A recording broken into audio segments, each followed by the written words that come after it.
You know, I've recently seen something resurfacing on social media that is a simple but very important wisdom by Desmond Tutu, who was an anti-apartheid and human rights activist, but also a Nobel Peace Prize winner.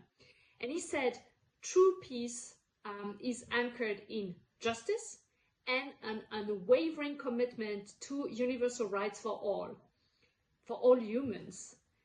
He also said, peace without justice is an impossibility. It's impossible.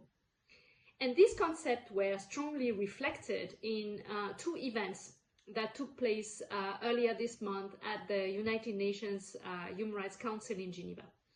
So what happened concretely? Despite the political tensions and the severe financial crisis that the United Nations and the human rights movement as a whole are facing, two things could be achieved thanks to the great mobilization of civil society, in which the ICJ actively participated. And the first thing is a truly historical step. And that was called for by a great coalition, a large coalition of Afghan and international civil society groups for many years.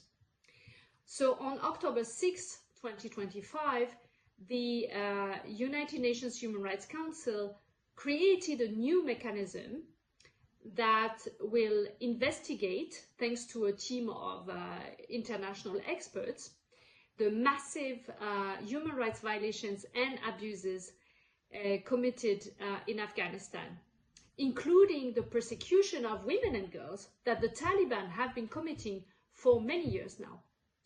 Such investigative work will lead to the identification of perpetrators of crimes for whom international arrest warrants may be issued and who can then be prosecuted by courts in the future.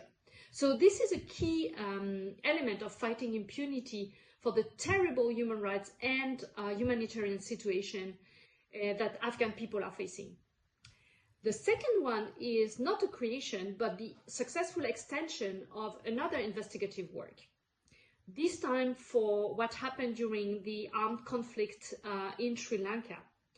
This conflict ended 16 years ago, and it left one of the highest numbers of enforced disappearances in the world. So families of tens of thousands of missing persons who are still waiting to know what happened to their loved ones, where they were killed and buried, have a right to truth and justice.